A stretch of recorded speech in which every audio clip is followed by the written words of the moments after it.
Ito po si General Nicolas Torre III, kasama nyo, laban sa korupsyon at pang-aapi.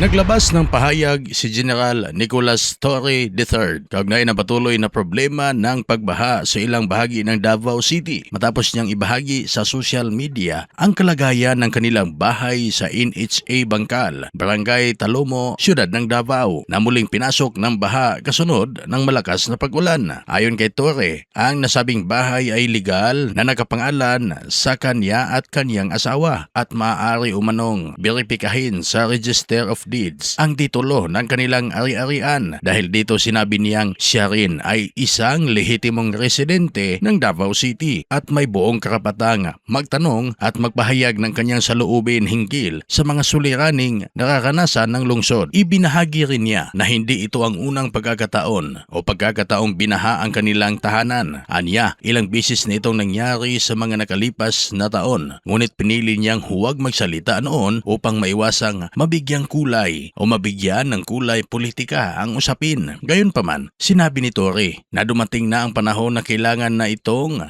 itanong kung bakit tila paulit-ulit pa ring nakakanasan ng maraming residente ang pagbaha sa kabila ng iba't ibang proyektong inilunsad para sa flood control. Ayon pa sa kanya, hindi lamang ang kanilang pamilya ang apektado ng ganitong sitwasyon. Marami rin anyang mga residente ng Davao City ang taon-taong nakakaranas ng pagpasok ng baha sa kanilang mga bahay dahilan upang masira ang mga kagamitan, mantala ang kabuhayan at mailagay sa panganib ang kaligtasan ng kanilang mga pamilya. May mga nagsasabi umano na normal lamang ang pagbaha sa Davao City dahil sa mountain runoff o pag-agos ng tubig mula sa kabundukan. Gayon din sa ilang lugar sa lungsod. Bagamat kinikilala niyang maaaring may katotohanan ang paliwanag na ito, sinabi niyang hindi naman bago ang bundok, hindi rin bago ang malakas na pag-ulan, matagal nang alam ang mga lugar na madaling bahain. Dahil dito, iginiit niya na kung matagal nang alam ang ugat problema, mas lalo umanong dapat matagal na ring ipatupad o naipatupad ang mga epektibong solusyon upang mabawasan ang pinsalang dulot ng pagbaha sa mga komunidad.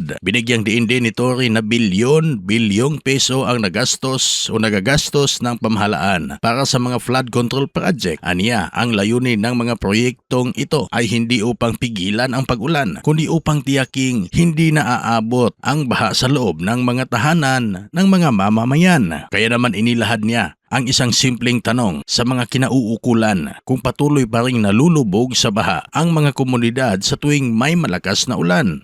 Epektibo nga ba ang kasalukuyang flood control system? Bilang residente ng Davao City, sinabi ni Torre, hindi siya naghahanap ng sisisihin o anumang palusot. Ang nais lamang niya, anya, ay makita ang konkretong resulta ng mga programang ipinapatupad para sa kapakanan ng mga mamamayan. Dagdag pa, binigyang diin din niya na ang tunay na sukatan ng tagumpay ng flood control ay hindi ang dami ng proyektong naipatayo o ang laki ng pondong nagastos, kundi kung ilan na ang mga pamilyang hindi na muling binaha at ligtas na sa panahon ng malakas na pag-ulan. Samantala, sa oras na ito, habang sinusulat natin ang artikulong ito, wala pang inilalabas na opisyal o pahayag ang lokal na pamahalaan ng Davao City o ang iba pang kinauukulang ahensya bilang tugon sa naging pahayag ni General Nicolas Torre III. Inasahan naman ng publiko ang patuloy na pagtalakay at mga konkretong hakbang upang mabawasan ang epekto ng pagbaha sa lungsod. Ikaw, ano ang masasabi mo sa video natin ngayon? Pwede ka mag-comment sa comment section. Huwag kalimutang i-follow at i-subscribe ang artikulo. Maraming salamat.